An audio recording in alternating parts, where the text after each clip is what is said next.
Hello,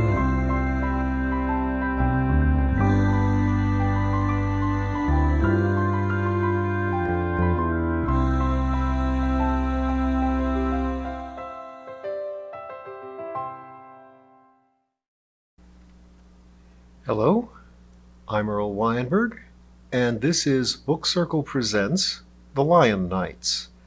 We will continue now our reading of Yod 34 subminor F6, which is a tiny island of order in the middle of chaos, where the ship bearing Doug and Gus and the other Lion Knights has stopped for a brief interlude. It's Sunday in chaos, and they've just heard the ship's pastor give a sermon. Doug waited, sitting where he had parted company with Gus and Fletcher. He felt homesick. It was a familiar feeling, but he had had a long break from it these past weeks, with the prospect of home before him. Now it was back. He lay buried under layer on layer of strangeness. This island was a little scrap of unexplained stability in the center of what looked like a hurricane's eye. Above shone a sun that Charlie Horse told him never moved at all. He had been rescued from a world of magic and myth creatures by a magical ship full of myth creatures. And his ears twitched, and he had fangs and cat whiskers and scales and a goddamn tail. He thumped it angrily on the ground. And now even Gus had gone to practice the religion that was one of the few major things they didn't share. Doug had been raised secular. It was, of course, hard to stay secular in any normal sense when magic and the results of magic infested every moment of your experience. So Doug wouldn't call Gus and Dan's belief crazy or stupid, but neither would he say that of Rahul's Hinduism or Lloyd's Americanized Buddhism. He did not know what to think. Well, you can only understand backward, but you can only act forward. Wasn't that how it went? Though now he could do arbitrary amounts of both. Moreover, he had an inkling of how he could make peace with Gus's faith while staying honest. He surveyed the landscape. It seemed all the crew, human, fey, mer, on crutches, or centaur, were filing up to the priest to take communion, and yes, including some lungmao. But they had been doing it for a while, and the ones who were done strayed about among the horses. They were forming slowly into larger shoals and schools for the final singing and blessing. Speaking of collectives, here came a little clouder of his own men, Rob, Derek, Lloyd, Jose, and Miles. Derek seemed to be in the lead and to look puzzled. "What can I do for you, gentlemen?" Doug asked when they were close enough. "We were wondering," Derek began, then started over. "Captain Doug, did you understand the sermon?" "Still captain, eh?" "I think so," he answered. "Did it puzzle you?" "Why was he trying to comfort us?" asked Derek. "That was what he was trying to do, wasn't it?" "Because," interrupted Rob, "that centaur captain just told us back in Huspahan that we were fays. And he said that means we can change ourselves back and do magic and never have to die, right?" "Basically," Doug agreed. "We can learn to change back, we can learn magic, and we are unable to die." Rob ignored these subtle distinctions. "Okay, then, what's the downside? Why's he think we need comfort?" "You don't look very happy, sir," Derek noted, "nor does Gus. What's up? Or down?" Doug could not hide in his reserve with them, captain or not. During the years in the hive mind, the Fey troop, they had caught moods from each other like yawns, and lying was literally impossible. They all knew each other far too well now. "I'm homesick," he told them. Enough of the truth. And Gus, there was a country western song we tried to remember once. Dredging up songs and stories had been a major recreation for the Rauerhof. The chorus went something like, "Everybody wants to go to heaven, but nobody wants to go now." Well, turn it around for Gus. He doesn't want to go now, but he wants to wind up in heaven. And he won't. Can't. Because we can't die. Rob snorted. Derek and Lloyd looked a little regretful, and because he knew them as well as they knew him, he was sure none of them were in sympathy with Gus. He watched them silently dismiss Gus's existential problems and focus on him again.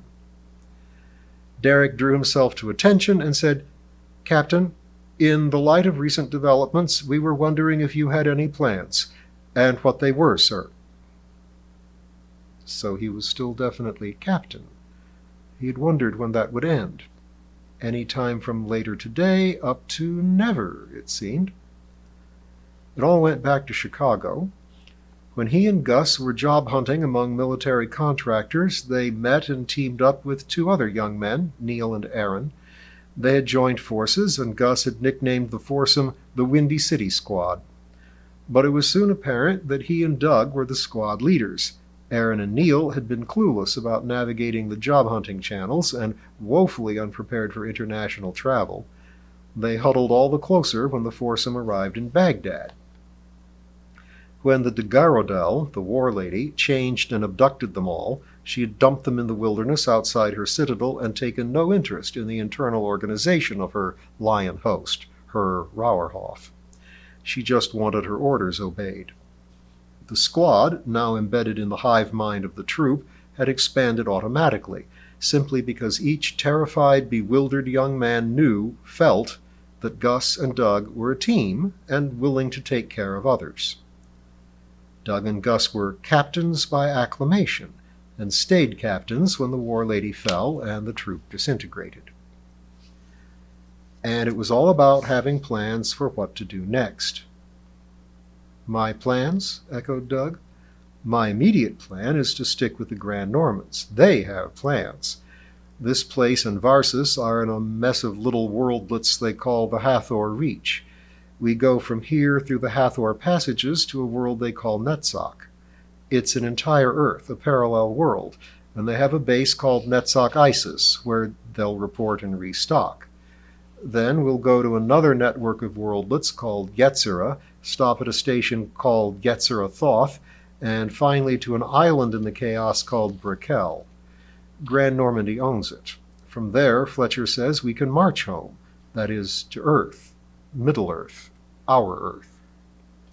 That's their plan. It'll take a couple of weeks or more, and we can use that time to make our own plans for after." Doug studied them. Rob looked like he wanted to think of an objection, but couldn't come up with anything. The others just looked thoughtful, especially Derek. "Where do we come out?" Derek asked. "You mean on Earth?" "Fletcher and his class come out in England in the countryside. Elaine, that's the other Centaur captain, and his class come out in a place on the French coast in Normandy." "Class?" Derek echoed. "These are trainee Centaurs?" "That's right, and in two senses. They are cavalry trainees, and they are being trained in how to be Centaurs. A year ago, they were all regular guys. They're transformed too." He let that sink in for a second or two, then added, "The big difference is they all volunteered." "And they have a teacher," Derek added bitterly. He lashed his tail. Doug sighed and nodded. "Think they'll be able to change us back?" "They'll give some kind of help," Doug said. "They'll do what they can. They're experts on walking both sides of the street, weird and normal. They've already given me some ideas." They nodded and left. A minute later, Gus returned from communion. "Fletcher's going to see if he can put his students to use," he said, dropping onto the grass next to Doug. He looked his friend over. "What's the problem, Gigi?" "You go weeks without calling me that," Doug remarked. "Special time. Problem?" Doug shrugged. "Homesick. Weirdness overdose. And some of the guys just now asked me what our plans were. I just told them the plan was to take this free ride and make more plans on the way." "That last doesn't sound like a problem." "Yeah, but I wish I had something concrete in mind already." "We got time. We got Fletcher and his pals for help, and I thought you had something already." Doug briefly wondered how Gus had guessed that, but shrugged it off. "A little something. Very little. Oh, um, part of the Bethos crew that made up the choir had started singing Amazing Grace, almost certainly selected because it was a hymn that some of the Rauerhof might know. Doug got up with Gus and stood silent and respectful. Gus sang softly and stopped after the first verse. He didn't think his husky tenor was worthy of display. The less familiar verses rolled by, including "When we've been there 10,000 years, bright shining as the sun, we've no less days to sing God's praise than when we first begun." "Not entirely tactful," Doug muttered, "since we'll never get there." "Ah," Gus contradicted cheerfully, "we'll get there, just not by dying." He stood respectfully silent for the benediction, then sat down and asked, "So what's your little something?" Doug sat next to him, flipped his tail into his lap, realized this had become a habit, and wondered how weird it was. "No, center. We could become an order of knighthood. Give us direction. Not just a bunch of escaped slaves. Not just a bunch of vagrant freaks. The Lion Knights. We'd have standards, a mission." Gus nodded, inviting more. "What mission?" "Well, I'm still working on it. Not ready to pitch it to the guys, but that book I asked for?" Gus did not say silver chair. He leapt ahead and said, "Puddleglum, the guy who kept faith even when the witch destroyed his belief." Doug, who had been looking anywhere but at Gus and nearly mumbling, came into focus. His face lit as he quoted, "I'm on Aslan's side even if there isn't any Aslan to lead it. I'm going to live as like a Narnian as I can even if there isn't any Narnia." Gus gazed back as thoughts flickered through his mind. That is one hell of a noble idea. That is so not going to fly with the guys. Not all, not nearly. That is not a mission. Well, he did say it needed work.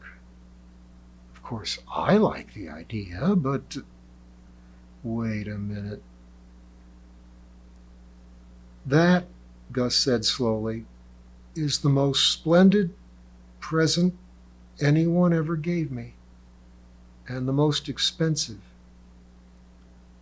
Doug cast his eyes down, but did not deny the implication.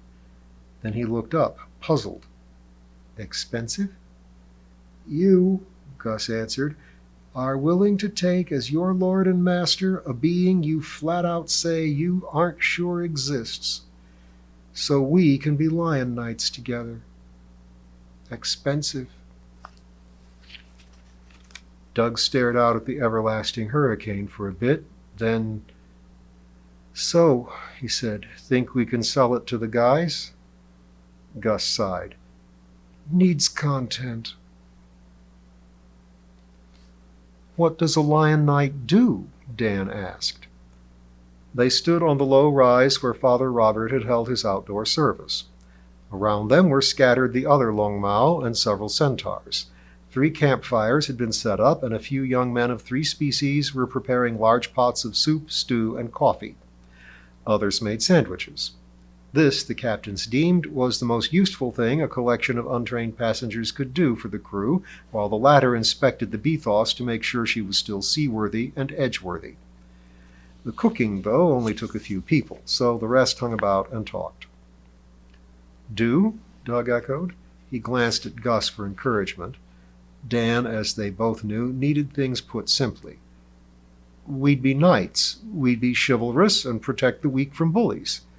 "Like we wish we'd been protected," Gus put in. "We'd be faithful and true," Doug went on. "That is, we'd be honest and keep promises. We'd help anyone, no matter what kind of thing they were, because look at us." Dan nodded, but said, "Shouldn't we do that stuff anyway?" "Well, sure, but we'd be a team, help each other stick with it." Like Alcoholics Anonymous, Dan supplied helpfully. Yes. Okay, but... Dan's ears went down, his tail tucked in between his knees, and for a moment he looked like a lost cat out in the rain. It was a look all of them had worn many times. Can I go home? He pleaded. I'm all for doing good, but I want to go home. Sure, Doug answered. We're all going back to our homes. I didn't mean we were all going to live together in a clubhouse somewhere. But how's that going to work? Dan asked. He met Doug's gaze with the vast pupiled eyes of a distressed cat. If I walked into my hometown this way, people would just scream and shoot at me. Magic, Gus said firmly. Magical disguises, Doug amplified, and later we'll learn to turn back. Dan nodded, but muttered, I don't know that the fix for bad magic is more magic. I hear you, said Doug, but I don't see an alternative. Then there was Rob. He was standing on the strip of beach that bordered F6, looking at the Bethos, where, now that the worship service was over, the crew were resuming their round of inspections and repairs. Why Rob? Gus asked as they approached. He was one of the ones who came asking me for a plan. I don't know that I'd try to sell him on an order of knighthood. If you ranked the guys by idealism, Rob would be near the bottom. I'll be oblique. I'll watch. They joined Rob in gazing at the Bethos. Afternoon, gentlemen, he said. If it is afternoon, he added, looking up at the moveless sun at the zenith. When you asked me for a plan, asked Doug, what kind of plan were you looking for? More detail on how we get back to civilization, mainly, and how we get back to human. He rubbed his mouth, feeling the muzzle. You tell me they'll take us as far as England or France, right? Right, Doug echoed. And this part? Rob asked, sweeping his hand along his whiskers. Disguise to start with, said Doug. Glamour. Then we need teachers. They tell me shape-shifting is passed down teacher to student if you want to learn it all fast. Anything else? What else would there be? Long-term strategy? Direction? We got a lot of time to fill, Gus added. Right, said Rob, giving Gus a sideways glance. The immortality thing. Is that for real? I mean, how can they know? Even your centaur captain could only report second-hand stories. Is this just some kind of elvish religious belief? Doug stared at Rob briefly, then said, Nothing second-hand? Okay, come with me. He led the way toward the Bethos. This meant wading through a few yards of shallow water to the foot of a broad, heavy gangplank designed for horses and centaurs. As they climbed the ramp, Doug said, They want us out of the way, but we'll see if we can get away with this. He didn't explain himself further until they were back in the main hold. All the harnesses hung empty, and only 3 people poked about, evidently inspecting. All 3 wore the gray-blue slacks and blouses that were their duty uniforms, and all 3 looked ostensibly human. But Doug pointed one out. That's Commander Randerell, he told Rob, the magic officer. Best all-round mage on the ship. Works in tandem with the chief engineer. Also, he is an elf and older than dirt. Doug approached Randerell, trailed by his 2 companions. The elf was perched on a pile of crates, his hand on the bulkhead, apparently listening. He looked like a young man, barely adult, indecently beautiful. His flawless skin was pale as cream, his golden hair bound back in a short braid. His ears were lightly pointed, and his eyes had a silvery sheen. Doug cleared his throat. Commander, may I trespass on your time? The elf looked them over. Briefly, how may I help? He turned from the bulkhead and settled cross-legged on the pile of crates. This is my companion Rob Inslee. He's finding it hard to believe that he's a Fae and that Faes are immortal. Will you assure him of your personal experience? Randerell swept a sardonic glance over them. Well, of my personal experience, it is obvious to me that you are Faes, not merely sculpted by magic like our centaur shipmates.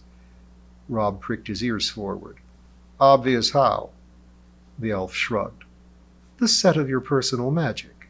Everyone has some, whether they are using it or not, and professionally I've learned to take note of it." "And the immortality?" demanded Rob. "How do you have experience of that?" "Paradoxically, by dying, or so it looked, then coming back. I have come back twice." He looked at Doug, then back to Rob. "I have told this to your captain, but if you wish it first hand, the first time was late in the Fourth Age, though we knew nothing of such chronology where I lived. It was far east of Gondor, in what is now Switzerland, I think. Orcs were plentiful there and then. I died in an orc raid. I did not go to the halls of Mandos. I know not where that tale comes from. I woke in a burial mound, weary beyond telling, naked, with a bronze sword at my side, corroded as blue as the sky. Such mounds are built to be easy to break out of. Next time it was further east, out on the steppe, early in the Silver Age, as they called it later, after the first Olympians had won the Gigantomachy. Zeus waged wars of consolidation and conscripted all the Curetes, including me. Again, a battle death. But the captain, a son of Ares of whom you have never heard, brought me back the very next day, stuck my head back on, and pumped me full of fiery vis, and thus bound me to his service. You know about such service, until he himself died later in the war. And he was not of fey kind, so he remains dead." The lovely face hardened. Heirs of the Valar, but not a tithe as wise. "I avoided gods and war for a long time after that, though eventually I got swept up in the Rama-Ravana war." "The Ramayana," Doug supplied in an undertone. "You don't look very Indian," Rob observed. Randirel smiled. "I wore my skin darker then, and was called a Yaksha, not a Kuriti or a Quende, and of course not yet an elf." Gus smiled. "Sir, some day when I have money, I'd like to buy you a few drinks and hear you reminisce." Rob snorted. "All of it sounds like tavern talk to me. Why should—" "Damn it, Rob!" Dub barked. "What does it take? You've been transformed by a wicked fairy and shanghaied to the Twilight Zone, spent 5 years skipping through worlds and chaos, and you don't believe them when everyone tells you a new strange thing?" "No!" shouted Rob back. "I don't trust these people. Want your goodwill, my ass. Immortality is the oldest bait in the book." "No one's offering it. You already have it. This guy is taking time out to help, and you call him a liar." In the moment Rob was taking to frame an answer, Randiril cut in, "You are young and ignorant, so I will forgive the implied insult. Besides, I am a Christian nowadays, and am enjoined to forgive. It is a wise teaching, though it does not seem so when one is called on to do it. Then it just seems unfair. Howsoever, I will swear to what I say, if you like, by my name, by Earendil, and by St. Alice, and it will cost me nothing, because it is all true. You will soon learn, if you do not yet know, how such oaths work. In mortal tales they sometimes say fays cannot lie. That is an exaggeration, but lying is rare and careful among fays." The elf admitted later that this lecture had a condescending tone. It set Rob off again. "Don't you dare forgive me. You're the same kind of pretty monster she was. You—" "Rob, shut up!" Doug roared. "But—" "Peace." It was a long time since Randiril had had a spell go so wrong. It was a very slight spell, too, so slight he hadn't even thought of it as magic, just as being emphatic. But he had pushed the idea of peace at them as he said the word, and now— Rob had crouched and drawn a knife. Doug was curled defensively, his fists up, baring his spurred knuckles. Even Gus, who had had no part in the shouting, stood balanced like a fencer with one arm drawn back, fist aimed. And all three stared at the elf in stark terror. In a single stride, Randirel was on top of a higher pile of crates. He held his hands up, placating.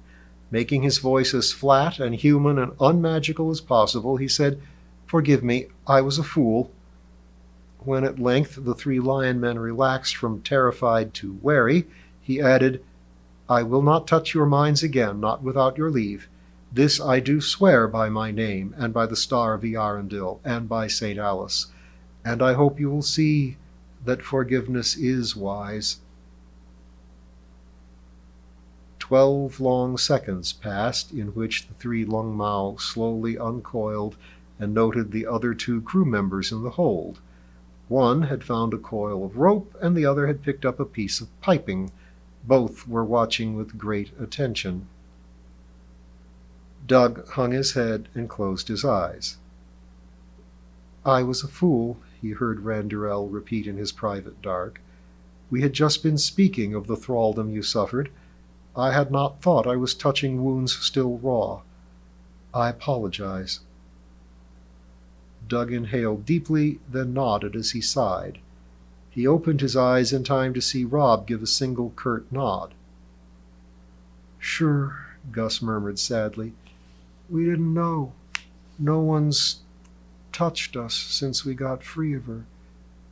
We didn't know." They didn't know they had these wounds. He looked away. "Do not say you are sorry," Randerel commanded him.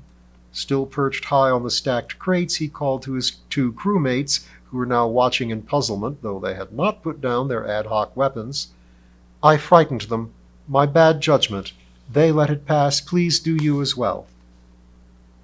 The other two nodded and went cautiously back to work. "We should go," Doug said, and started to turn toward the ladder. "You would do me a great favor," said Randerel, "if you did not flee me as though I were a monster, but stayed and talked with me as I worked." He got down as he spoke and stood among them, barely coming up to their collarbones. It looked brave, but Doug and the others were Arctic fresh on how he could terrify them with a literal word. "We went into a blind panic," said Gus. "No," said Randerel, turning back to the bulkhead and again feeling it. "None of you struck. Now, Rob, may I do more to explain how deathlessness works?" Rob nodded, deliberately finished calming down, and then asked, "What if you get eaten?" "Ah, you want to avoid that more than most deaths.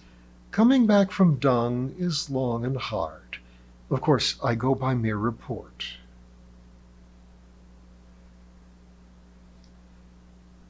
We'll find out how they get along with Randerel and what else they learn about these new wounds they have in their minds next time.